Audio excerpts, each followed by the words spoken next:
Amor a la vida, por Jack London. Entre todas las cosas, solo esta quedará. Han vivido y apostado. Parte del juego serán ganancias, pero el oro de los dados se ha perdido.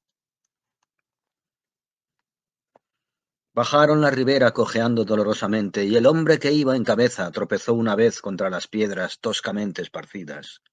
Estaban fatigados y débiles, y sus caras tenían la expresión de cansancio por esa paciencia nacida de penalidades durante tanto tiempo soportadas.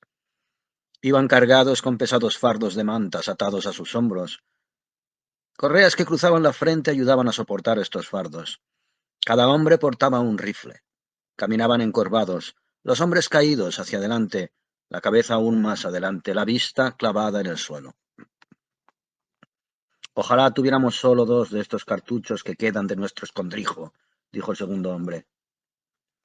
Su voz era totalmente inexpresiva y monótona.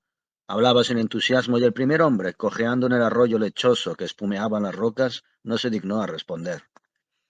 El otro hombre lo seguía pegado a sus talones. No se descalzaron, aunque el agua estaba fría como el hielo, tan fría que les dolían los talones y se les entumecieron los pies. En algunos sitios el agua se precipitaba contra sus rodillas, y ambos se tambaleaban tratando de mantenerse en pie. El hombre que seguía resbaló sobre una piedra lisa. Estuvo a punto de caer. Se recuperó con un esfuerzo violento al mismo tiempo que daba una aguda exclamación de dolor. Se sentía débil y mareado, y extendió la mano libre mientras se tambaleaba, como buscando apoyo en el aire. Se equilibró y dio un paso adelante, pero se tambaleó de nuevo y casi cayó. Luego se quedó inmóvil mirando al otro hombre, que no había vuelto la cabeza ni una sola vez. El hombre se quedó inmóvil durante un largo minuto, deliberando consigo mismo. Luego gritó: «Bill, Bill, me he torcido el tobillo». Bill siguió tambaleante a través del agua lechosa. No volvió la cabeza. El hombre lo vio marchar, y aunque su cara seguía tan inexpresiva como siempre, sus ojos eran como los de un ciervo herido. El otro hombre subió cojeando la ribera opuesta y siguió hacia adelante sin mirar atrás. El hombre del arroyo lo miraba. Sus labios temblaron un poco y el burdo mechón de pelo marrón que los cubría se agitó visiblemente. Su lengua salió para humedecerlos. «¡Bill!», gritó. Era el grito suplicante de un hombre fuerte en peligro, pero la cabeza de Bill no se volvió. El hombre lo vio marcharse, cojeando grotescamente y dando tumbos con paso vacilante cuesta arriba hacia el suave horizonte de la pequeña colina. Lo vio marchar hasta que pasó la cima y desapareció. Volvió la vista y lentamente abarcó el círculo del mundo que le quedaba ahora que Bill se había ido. Cerca del horizonte, el sol ardía débilmente, casi oscurecido por nieblas y vapores sin formas que daban sensación de masa y densidad desdibujadas e intangibles. El hombre sacó su reloj mientras apoyaba el peso sobre una pierna.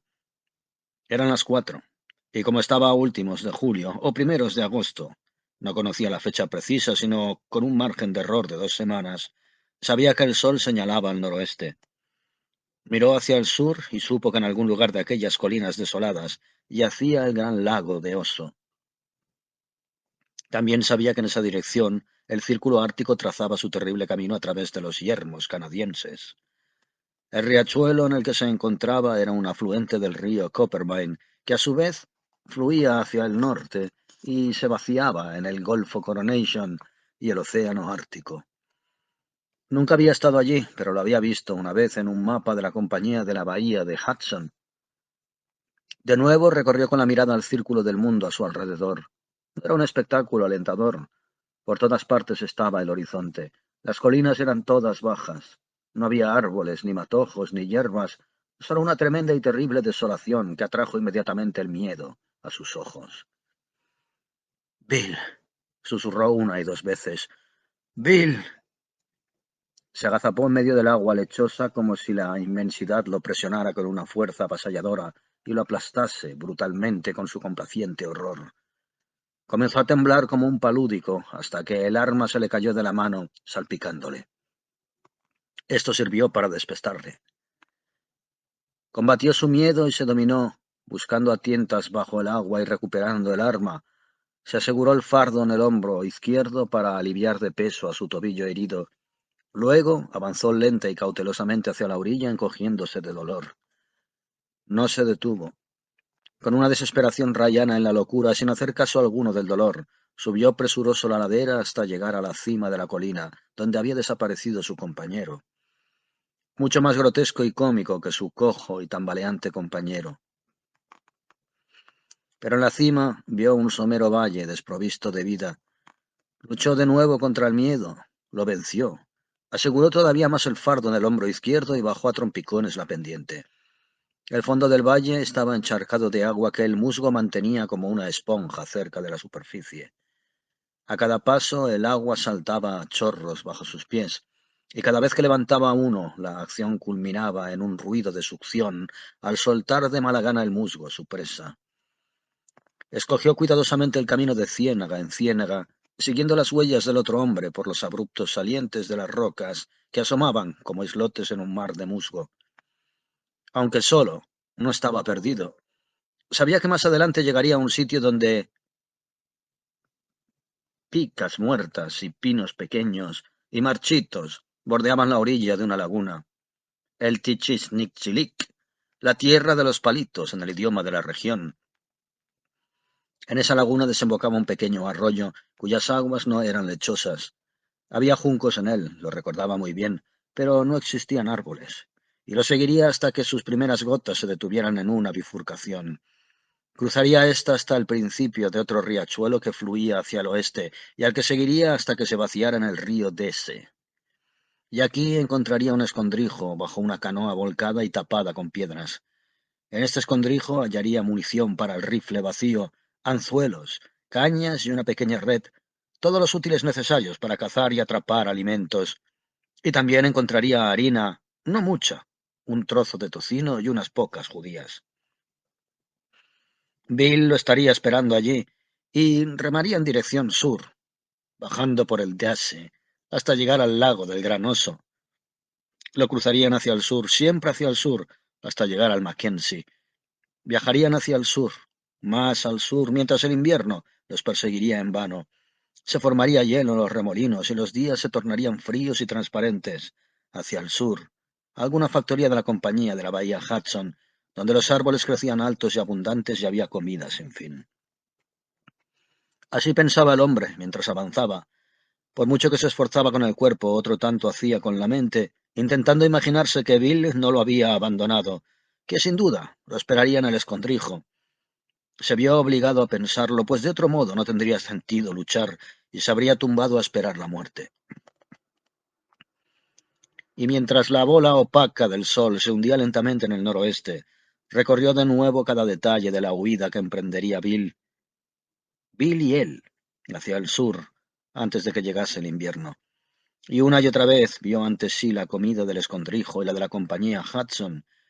No había comido desde hacía 2 días, y desde hacía muchos más no había comido todo lo que le hubiera gustado. Se agachaba a menudo para recoger pálidas bayas de pantano, metérselas en la boca, masticarlas y tragarlas. Una baya de pantano es una diminuta semilla envuelta en una gotita de agua. El agua se disuelve en la boca y la semilla se queda amarga y punzante. El hombre sabía que las bayas no alimentaban, pero las masticaba con paciencia, con una esperanza superior a su conocimiento y desafiadora de la experiencia. A las 9 tropezó con el saliente de una roca y se tambaleó y cayó de puro cansancio y debilidad. Permaneció tumbado cierto tiempo sobre un costado, sin moverse. Luego se desembarazó de las correas del fardo y consiguió sentarse arrastrándose con torpeza. Todavía no había oscurecido, y en el lánguido crepúsculo buscó a tientas briznas de musgo seco entre las piedras. Cuando reunió un montón, encendió una hoguera sucia y sin llama y colocó en ella una lata de agua para hervirla. Desató el fardo y lo primero que hizo fue contar las cerillas. Había 67. Las contó 3 veces para estar seguro. Las dividió en varias porciones y las envolvió en papel de cera, metiendo una de ellas en la petaca vacía, otra en la cinta de su raído sombrero y una tercera porción en el pecho, debajo de la camisa. Terminado esto, le invadió el pánico. Las desenvolvió todas y las contó de nuevo. Seguía habiendo 67. Secó el calzado mojado al lado del fuego. Los mocasines eran unos jirones empapados. Los calcetines hechos con trozos de manta estaban rotos por algunas partes y tenían los pliegues en carne viva y sangrando.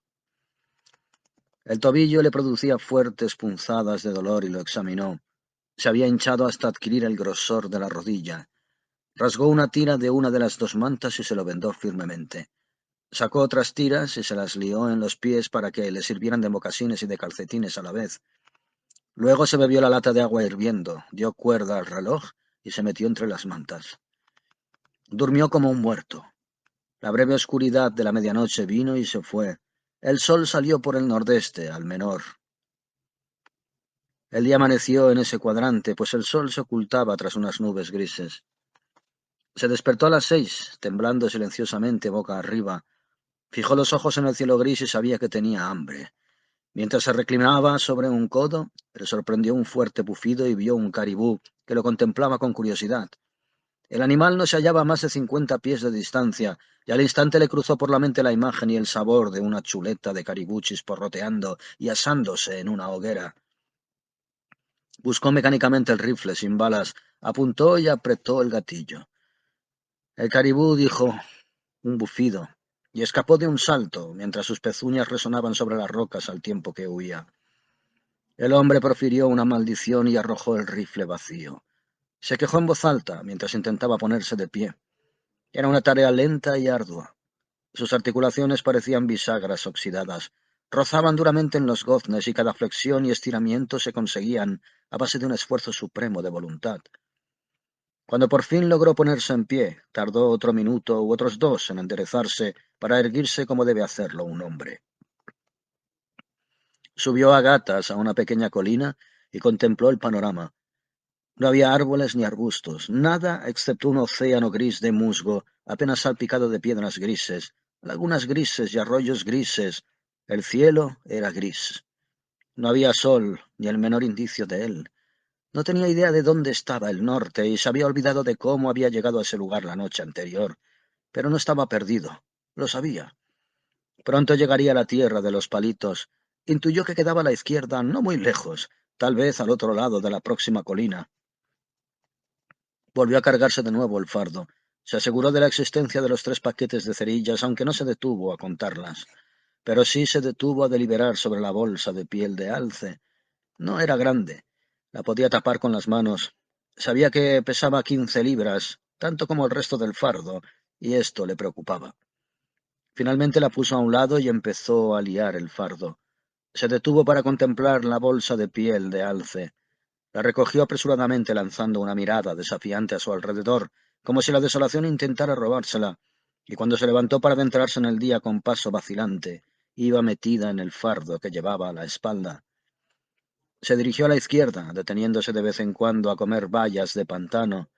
El tobillo estaba rígido, la cojera era más pronunciada, pero el dolor que le producía no era nada en comparación con el dolor de estómago. Las punzadas del hambre eran agudas. Roían y roían hasta que no pudo fijar más la mente en el camino que debía seguir para llegar a la tierra de los palitos. Las vallas de pantano no aplacaban el dolor, al tiempo que le dejaban la lengua y el cielo de la boca heridos con su sabor irritante. Llegó a un valle donde las perdices blancas se echaban a volar desde las rocas y ciénagas. ¡Quier! ¡Quier! ¡Quier! Graznaban. Les tiraba piedras, pero no las alcanzaba. Dejó el fardo en el suelo y se puso a acecharlas lo mismo que un gato acecha a una golondrina. Las piedras afiladas le rompieron las piernas del pantalón hasta hacerle sangrar por las rodillas. Pero el dolor del hambre le hacía olvidar este otro. Se arrastró por el musgo mojándose la ropa y enfriándose, pero no se daba cuenta de ello. Tan alta era la fiebre que sentía por comer. Mas la perdiz siempre echaba a volar, agitándose ante él hasta que el quer se convirtió en una burla. Las maldecía y les gritaba en voz alta con su propio graznido. En una ocasión se arrastró sobre una que debía de estar dormida. No la vio hasta que se le lanzó a la cara desde su escondrijo rocoso. Intentó agarrarla con la misma sorpresa que la del animal, quedándole en las manos 3 plumas de la cola. Mientras contemplaba su vuelo, la odió como si le hubiera causado un mal terrible. Luego volvió y se echó el fardo al hombro. Conforme avanzaba el día, atravesó valles y llanuras de caza abundante. Una manada de unos 20 caribús pasó cerca tentadoramente a tiro. Sintió unos deseos locos de correr tras ellos, seguro de que los alcanzaría. Un zorro negro se le acercó con una perdiz en la boca. El hombre le gritó. Fue un grito espantoso, pero el zorro huyó de un salto sin soltar la perdiz. A últimas horas de la tarde siguió un riachuelo lechoso de limo que corría entre islotes desparramados de juncos. Tirando de los juncos a ras del suelo consiguió sacar algo parecido a una cebollita, no mayor que la cabeza de un clavo. Estaba tierna y hundió en ella los dientes en un crujido que prometía una deliciosa comida. Pero sus fibras eran ásperas. Se componían de filamentos saturados de agua, como las bayas, y carecía de alimento. Tiró al suelo el fardo y se abalanzó sobre los juncos apoyándose en las manos y en las rodillas, masticando como un bovino. Estaba muy cansado y sentía la frecuente necesidad de descansar, tumbarse y dormir, pero seguía adelante sin cesar, impulsado no tanto por el deseo de llegar a la tierra de los palitos como por el hambre. Buscó en las charcas y excavó la tierra con las uñas en busca de lombrices, aunque sabía que no se criaban ranas ni lombrices tan al norte. Buscaba en vano en cada charca de agua hasta que, al llegar el largo crepúsculo, descubrió un diminuto pececito solitario en una de las charcas. Hundió el brazo hasta el hombro, pero el pez se escapó. Lo buscó con ambas manos, removiendo el barro lechoso del fondo. En su emoción se cayó al agua, mojándose hasta la cintura. El agua se hallaba demasiado turbia para poder ver al pez y tuvo que esperar a que se aclarase. La persecución se reanudaba hasta que el agua se enturbiaba de nuevo, pero no podía esperar. Desató el cubo de latón y empezó a achicar el agua de la charca. Achicó alocadamente al principio, mojándose él mismo y tirando el agua tan cerca que volvía a fluir a la charca. Trabajó luego con más cuidado por conservar la calma, aunque el corazón le latía con fuerza y le temblaban las manos. A la media hora la charca estaba casi seca. No quedaba ni una lata de agua, pero no había ningún pez. Encontró una grieta entre las piedras a través de la cual se había escapado a la charca siguiente, una charca que no sería capaz de vaciar en todo un día y una noche. De haber sabido la existencia de la grieta, la hubiera tapado con una piedra desde el principio y ahora el pez sería suyo. Así pensaba y se derrumbó sobre la tierra mojada. Al principio lloró quedamente para sí mismo. Luego lo hizo en alto para la implacable desolación que lo rodeaba y durante un largo rato se sacudió en profundos y secos sollozos. Encendió una hoguera y se calentó bebiendo vasos de agua caliente y acampó de la misma manera que la vez anterior. Lo último que hizo comprobar si las cerillas estaban secas y darle cuerda al reloj. Las mantas estaban frías y húmedas. El tobillo le latía de dolor, pero solo sabía que tenía hambre y durante su dormir inquieto soñó con banquetes y festines, con comida servida y distribuida de todas las maneras imaginables. Se despertó helado y enfermo. No hacía sol. El gris de la tierra y del cielo se había hecho más intenso y profundo. Soplaba un viento crudo, y los primeros copos de nieve blanqueaban las cimas de las colinas. El aire que lo rodeaba se esperaba y se volvía blanco, mientras encendía una hoguera y hervía más agua. Se trataba de nieve húmeda, de aguanieve, y los copos eran grandes y acuosos. Al principio se derretían al tomar contacto con la tierra, pero seguían cayendo, cubriendo el sucio suelo, apagando el fuego y estropeando su provisión de musgo. Esto significaba que tenía que liar el fardo y seguir adelante sin saber a dónde. No le preocupaban la tierra de los palitos, ni Bill, ni el escondrijo de la canoa en el río Díase. Era esclavo del verbo comer. Estaba enloquecido por el hambre. No prestaba atención al rumbo que seguía mientras ese rumbo le llevase por el fondo del valle.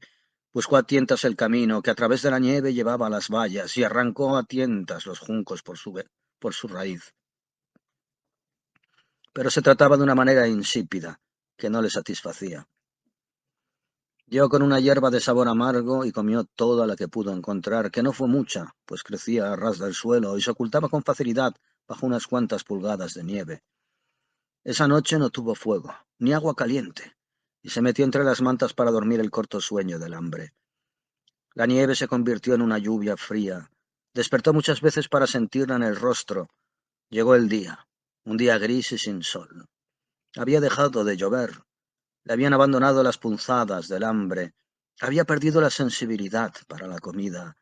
Sentía un dolor sordo y pesado en el estómago, pero no le molestaba tanto. Era más racional, y volvió a interesarse principalmente por la tierra de los palitos y el escondrijo de la orilla del Diase. Rasgó en tiras lo que le quedaba de una de las mantas y se vendó los ensangrentados pies. Vendó también el tobillo torcido y se preparó para un día de camino. Cuando llegó al fardo, se detuvo largo rato ante la bolsa de piel de alce, pero al final se la llevó consigo. La nieve se había derretido con la lluvia y solo blanqueaban las cimas de las colinas. Salió el sol y consiguió localizar los puntos cardinales, aunque ahora sabía que estaba perdido. Tal vez en los días que había vagado sin rumbo se había desviado demasiado a la izquierda. Ahora se encaminó a la derecha para comprender la posible desviación de la verdadera ruta. Aunque las punzadas del hambre no eran ya tan agudas, notó que estaba débil. Tenía que descansar con frecuencia, momentos en que atacaba las vallas y los islotes de juncos. Sentía la lengua grande y seca, como si estuviera recubierta de una capa de pelo, y notaba un sabor amargo en la boca. El corazón le ocasionaba muchos problemas. Tras caminar unos minutos empezaba un implacable tum-tum, tum-tum, para brincar luego en una dolorosa agitación de latidos que le sofocaban y le producían debilidad y mareo. A mediodía encontró dos pececillos en una gran charca. Era imposible vaciarla, pero estaban más tranquilo, y consiguió capturarlos con su cubo de latón. No eran mayores que su dedo meñique, pero no sentía demasiada hambre. El dolor sordo del estómago era cada vez más tenue y apagado. Parecía como si durmiera. Se comió los pececillos crudos, masticándolos con concienzudo detenimiento, pues comer era un acto de pura razón. No sentía deseo ninguno de comer, pero sabía que tenía que hacerlo para poder sobrevivir. Por la tarde cogió otros 3 pececillos. Se comió 2 y guardó el tercero para el desayuno. El sol había secado muchas briznas de musgo y pudo calentarse con agua hervida. Ese día no anduvo más de 10 millas. Y al día siguiente, viajando tan solo cuando se lo permitía el corazón, no hizo más de 5 millas de camino. Pero el estómago no le molestaba lo más mínimo. Se había dormido. Estaba en una tierra extraña donde abundaban los caribús y los lobos. Sus aullidos flotaban a menudo en la desolación, y una vez vio como 3 de ellos se escabullían delante de él. Otra noche más, y por la mañana en un momento de mayor lucidez desató el cordón de cuero que cerraba la bolsa de piel de alce. De su boca salió un chorro de oro en polvo y pepitas. Lo dividió a ojo en 2 mitades y escondió una envuelta en un trozo de manta bajo una roca, devolviendo la otra mitad a la bolsa. También empezó a utilizar tiras de la manta que le quedaban para ponérselas en los pies. Seguía todavía aferrado al rifle, pues quedaban cartuchos en el escondrijo del Diese. Ese día hubo niebla, y el hambre volvió a despertar en él. Estaba muy débil y padecía desvanecimientos que a veces le cegaban. No era raro que tropezase y cayera, y en uno de los tropezones dio de bruces con un nido de perdiz. Tenía 4 crías nacidas el día anterior, pequeñas porciones de vida palpitante, no más de un bocado, y se las comió vorazmente, metiéndoselas vivas en la boca y triturándolas como si fueran cáscaras de huevo. La perdiz madre agitó las alas a su alrededor lanzando grandes gritos. Utilizó el rifle de garrote para abatirla, pero voló fuera de su alcance. Le tiró piedras y con una de ellas le rompió, por casualidad, un ala. Entonces huyó con el ala rota y perseguida por el hombre. Los polluelos no habían hecho sino abrirle el apetito. Saltó y se tambaleó torpemente con el tobillo herido, arrojándole piedras, gritando roncamente unas veces, y saltando y balanceándose en silencio otras, levantándose sombrío y paciente cuando caía, o frotándose los ojos con la mano, cuando el desvanecimiento amenazaba con apoderarse de él. La persecución lo llevó por los suelos pantanosos del fondo del valle y encontró pisadas humanas en el musgo húmedo. No eran suyas, eso era evidente. Debían de ser de Bill. Pero no podía detenerse, pues la perdiz madre seguía corriendo. Primero la cazaría, luego volvería para investigar. Consiguió agotar a la perdiz madre, pero también él quedó agotado. Ella yacía jadeante sobre un costado. Él yacía jadeante sobre un costado, a unos 12 pies de distancia, e incapaz de arrastrarse hasta ella. Y cuando él se recuperó, también se recuperó ella, saltando fuera de su alcance al extender una mano hambrienta. Se reanudó la persecución. Llegó la noche y ella escapó. Tropezó exhausto y cayó de cabeza, cortándose la mejilla con el fardo de la espalda. Permaneció inmóvil largo rato. Luego se volvió sobre un costado, le dio cuerda al reloj y se quedó allí hasta la mañana siguiente. Otro día de niebla. La mitad de la manta había desaparecido en el vendaje de los pies. No fue capaz de dar con las huellas de Bill. No importaba. El hambre le impulsaba a seguir adelante y se preguntaba si Bill también estaría perdido.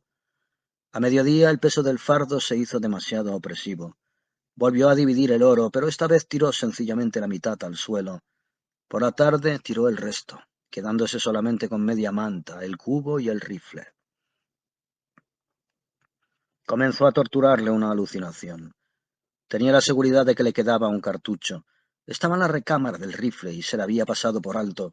Por otro lado, sabía que la recámara estaba vacía, pero la alucinación persistía. Luchó contra ella durante horas, luego abrió de golpe el rifle y se enfrentó con el vacío. Su desilusión fue tan amarga como si en realidad esperase encontrar el cartucho. Avanzó penosamente durante media hora y volvió a presentarse la alucinación. Luchó otra vez contra ella hasta que, sin poderse desprender de ella, por puro alivio, abrió el rifle para convencerse de su error. La mente vagaba a veces por extraños caminos, pero él avanzaba penosamente como un autómata, mientras extrañas ideas y fantasías le roían como gusanos el cerebro. Pero estos delirios eran breves, ya que las punzadas del hambre lo retraían a la realidad.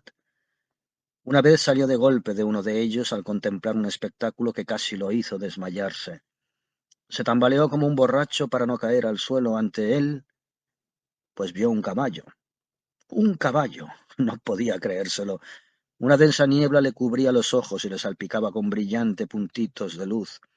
Se los frotó salvajemente para aclarar la vista, y vio no un caballo, sino un gran oso marrón. El animal lo contemplaba con belicosa curiosidad. Antes de darse cuenta de lo que hacía, el hombre casi se había llevado el rifle al hombro. Lo bajó y desenfundó el cuchillo de monte, metido en una funda de cuerdas que llevaba en la cadera. Recorrió el borde del cuchillo con el pulgar. Estaba afilado. La punta también estaba afilada. Se lanzaría contra el oso y lo mataría, pero su corazón inició el amenazante trum, tum, tum. Siguieron los alocados saltos y la agitación de latidos, la opresión en la frente, como si tuviera un cincho de hierro, y el vértigo que se deslizaba en el cerebro. Su desesperada valentía sucumbió ante una gran ola de miedo, y si le atejaba el animal, con lo débil que estaba. Se irguió todo lo que pudo, sujetó con fuerza el cuchillo y miró fijamente al oso. Este avanzó torpemente unos pasos. Se levantó sobre sus patas traseras y ensayó un gruñido. Si el hombre echaba a correr, él lo perseguiría, pero el hombre no se movió. Lo animaba el valor que da el miedo. También éste gruñía de manera salvaje, terrible, expresando en voz alta un terror que es inherente a la vida, afincado en las raíces más profundas de la vida misma. El oso se hizo a un lado gruñendo de modo amenazador, horrorizado ante aquella misteriosa criatura que se alzaba viva. Pero el hombre no se movió. Se quedó quieto como una estatua hasta que pasó el peligro y luego se derrumbó en el musgo húmedo de un ataque de temblores. Se tranquilizó y siguió adelante con un nuevo terror. No era el miedo a morir pasivamente de hambre, sino a morir violentamente antes de que el hambre agotara la última pizca de fuerza que le impulsaba a sobrevivir. Había lobos. Sus aullidos cruzaban la desolación de un lado a otro, tejiendo en el aire una red amenazadora tan tangible que se encontró con los brazos levantados en un intento por apartarla, como si se tratase de las paredes de una tienda de campaña azotada por el viento. Los lobos se le cruzaron por el camino una y otra vez, en manadas de 2 o 3, pero se mantenían alejados, no eran suficientes y además buscaban caribús, que no luchaban, mientras que esta extraña criatura que andaba erecta podría morder y arañar. A últimas horas de la tarde se encontró unos huesos desperdigados donde los lobos habían efectuado una matanza. Una hora antes, esos restos habían sido una cría de caribú que coceaba y corría llena de vida. Contempló los huesos limpios y pulidos rosados por las células de vida que aún no habían muerto. Tal vez le ocurriera lo mismo a él antes de que finalizase el día. Así era la vida, ¿no? Algo vano y pasajero. Solo la vida sentía el dolor. En la muerte no existía el dolor. Morir era dormirse. significaba el fin, el descanso. Entonces, ¿por qué se negaba a morir? Pero no moralizó por mucho tiempo. Se agazapó en el musgo con un hueso en la boca, chupando las briznas de vida que aún lo teñían de rosa pálido. El dulce sabor a carne, tenue y esquivo, casi un recuerdo, lo enloquecía. Apretaba las mandíbulas contra los huesos y masticaba. Unas veces era el hueso el que se rompía, otras veces se rompían sus dientes. Luego machacó los huesos con piedras, hasta convertirlos en pulpa, y se los tragó. En las prisas también se golpeó los dedos, y por un momento se sorprendió ante el hecho de que los dedos no le dolieran mucho al pillárselos con la piedra. Vinieron días terribles de nieve y lluvia. No sabía cuándo acampaba ni cuándo levantaba el campamento. Viajaba de noche tanto como de día. Descansaba cuando caía, se arrastraba cuando la poca vida que le quedaba ardía con menor fuerza. Ya no avanzaba como un ser humano. Lo que lo impulsaba era la vida que se negaba a morir en él. Ya no sufría. Los nervios se le habían embotado, entumecido, mientras que su mente se llenaba de extrañas fantasías y sueños deliciosos. Siguió chupando y masticando los huesos de la ternera de caribú, cuyos últimos restos había recogido y llevado con él. No cruzó más colinas ni divisorias, sino que seguía automáticamente una gran corriente que discurría por un valle ancho y somero. No veía la corriente ni el valle, solo veía visiones. Alma y cuerpo andaban o se arrastraban juntos, pero separados, tan fino era el hilo que los unía. Despertó lúcido, tumbado de espaldas en una repisa rocosa. El sol lucía radiante y cálido. Oyó a lo lejos el mugido de las crías de caribú. Tenía conciencia de unos vagos recuerdos de lluvia, viento y nieve, pero no sabía si la tormenta le había azotado durante 2 días o 2 semanas. Durante cierto tiempo yació quieto, mientras el afable sol se vertía sobre él y saturaba de calor su miserable cuerpo. Bonito día, pensó. Tal vez lograra situarse. Con un penoso esfuerzo rodó sobre un costado. A sus pies fluía un río ancho y perezoso. Le sorprendió el hecho de que le fuera desconocido. Lo siguió con la vista, torciéndose en grandes meandros entre las colinas yermas y desoladas, más yermas, desoladas y bajas que ninguna de las colinas que había visto en su vida. Lenta, deliberadamente, sin la menor excitación, con un interés muy casual, siguió el curso de una extraña corriente que se extendía hacia el horizonte y desembocaba en un mar brillante. Seguía sin excitarse. Qué extraño, pensó. ¿Sería una visión o un espejismo? Más bien una visión, una burla de su mente trastornada. Se lo confirmaba la vista de un barco anclado en medio del brillante mar. Cerró los ojos durante un rato y luego los abrió. Era extraño cómo persistía la imagen, y sin embargo no lo era. Sabía que no había mares ni barcos en el centro de tierras desoladas, lo mismo que sabía que no quedaba ningún cartucho en el rifle vacío. Oyó un resoplido a sus espaldas, un jadeo o tos medio contenida. Muy despacio, debido a su extrema debilidad y rigidez, se volvió sobre el otro costado. No veía nada cerca, pero esperó pacientemente. Volvió a oír el jadeo y la tos, y entre dos abruptas rocas, a pocos pies de distancia, distinguió la cabeza gris de un lobo. Las agudas orejas no eran tan puntiagudas como las de otros lobos que había visto. Tenía los ojos opacos e inyectados de sangre. La cabeza parecía colgarle flácida y triste. El animal parpadeaba continuamente con el sol. Parecía enfermo. Mientras le observaba, jadeó y tosió de nuevo. Esto al menos era real, pensó, y se volvió del otro lado para poder ver la realidad del mundo que antes le había ocultado el espejismo. Pero el mar aún brillaba a lo lejos y el barco se distinguía perfectamente. ¿Era una realidad después de todo? Cerró los ojos durante un largo rato y meditó, y entonces comprendió. Había avanzado hacia el noreste, alejándose de la divisoria del río Diase y adentrándose en el valle del Copernin. Este río ancho y perezoso era el Copernin. Ese mar brillante era el océano Ártico. Ese barco era un ballenero que se había desviado hacia el este, muy hacia el este de la desembocadura del Mackenzie, y yacía anclado en el golfo de Coronation. Recordó el mapa que había visto hacía mucho tiempo en la compañía de la bahía de Hudson y todo le pareció claro y razonable.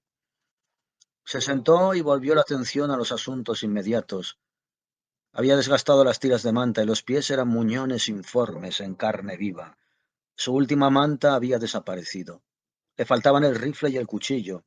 Había perdido el sombrero en alguna parte con el paquete de cerillas bajo la cinta, pero las cerillas que llevaba en el pecho estaban a salvo y secas dentro de la bolsa de tabaco y envueltas en el papel de cera.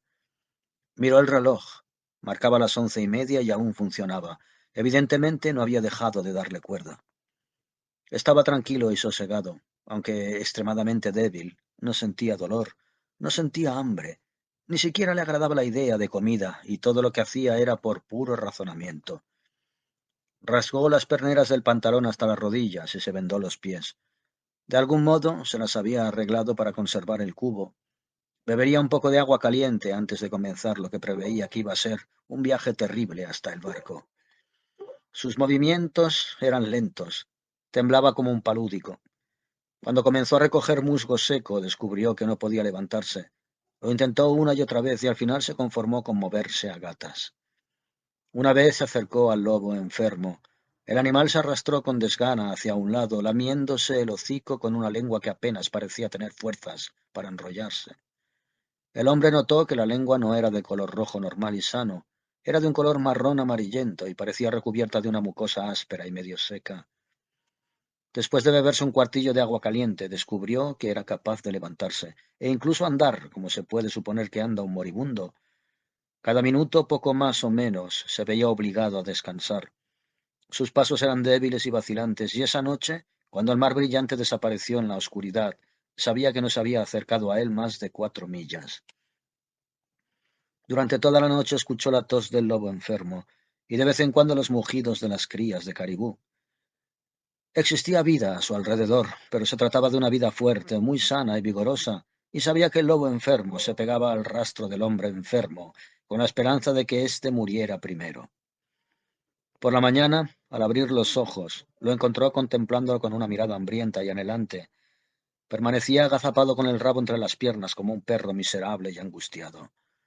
Tiritaba con el viento frío de la mañana e hizo una mueca triste cuando el hombre le habló con una voz que no pasó de un ronco susurro. El sol se elevó radiante y durante toda la mañana el hombre avanzó a tropezones hacia el barco que flotaba en el brillante mar. La temperatura era perfecta. Lucía el breve veranillo indio de las altas latitudes. Podía durar una semana. Podría terminar mañana o pasado mañana. Por la tarde el hombre dio con unas huellas. Eran de otro hombre que no caminaba sino que se arrastraba a 4 patas. Pensó que podría tratarse de Bill, pero lo pensó de una forma vaga e indiferente. No sentía ninguna curiosidad. De hecho, ya había perdido toda capacidad de sentir o emocionarse. Ya no era susceptible al dolor.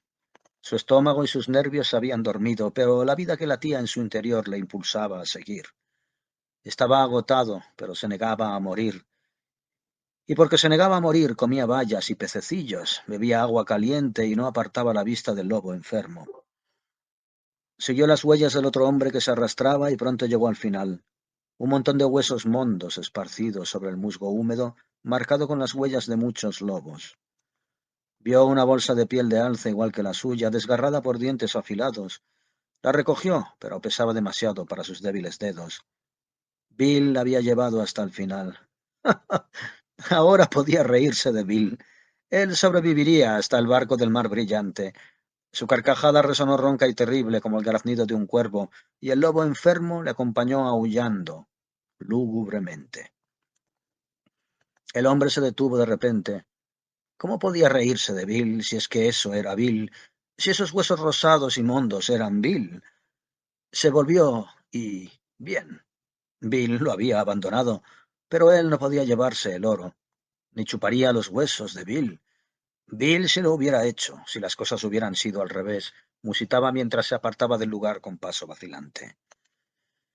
Llegó a una charca de agua. Al inclinarse para buscar pececillos, echó atrás la cabeza de una sacudida como si le hubieran picado. Había visto el reflejo de su cara. Era tan horrible que despertó su sensibilidad el tiempo suficiente para sobresaltarse. Había 3 pececillos en la charca, demasiado grande para vaciarla y, tras varios intentos infructuosos para cogerlos con el cubo, desistió. Tenía miedo de que por su gran debilidad cayera y se ahogara. Por eso mismo no se fió de sí mismo para subirse a uno de los troncos que llenaban los barcos de arena y dejarse arrastrar corriente abajo. Aquel día redujo en 3 millas la distancia que lo separaba del barco. Al día siguiente, 2, pues ahora iba a rastras, lo mismo que Bill, y al final del quinto día descubrió que el barco se hallaba a unas 7 millas de distancia y que era incapaz de recorrer 1 milla por día. Pero el verano indio continuaba, y siguió arrastrándose, desvaneciéndose y rodando con el lobo enfermo tosiendo y jadeando siempre a sus talones. Tenía las rodillas en carne viva, lo mismo que los pies, y aunque la envolvía con la camisa, dejaba tras él un rastro rojo sobre las piedras y el musgo. Una vez al mirar atrás vio al lobo lamer ansiosamente su rastro sangriento y de repente vio lo que podría ser su propio fin, a menos que, a menos que matara al lobo. Comenzó entonces la tragedia más inexorable que jamás se haya representado. Un hombre enfermo que se arrastra, un lobo enfermo que cojea, dos criaturas que arrastran sus cuerpos cadavéricos a través de la desolación, acechándose mutuamente. De haber sido un lobo sano, no le habría importado tanto al hombre, pero le asqueaba la idea de ser alimento para el estómago de aquel bulto tan repugnante y medio muerto. Todavía le quedaban remilgos. Su mente había comenzado a vagar de nuevo y a distraerse con alucinaciones, mientras sus intervalos de lucidez eran más escasos y breves. Una vez se despertó de un desvanecimiento al oír un resoplido cerca de su oído. El lobo dio un salto para atrás, perdió el equilibrio y se cayó a causa de su debilidad.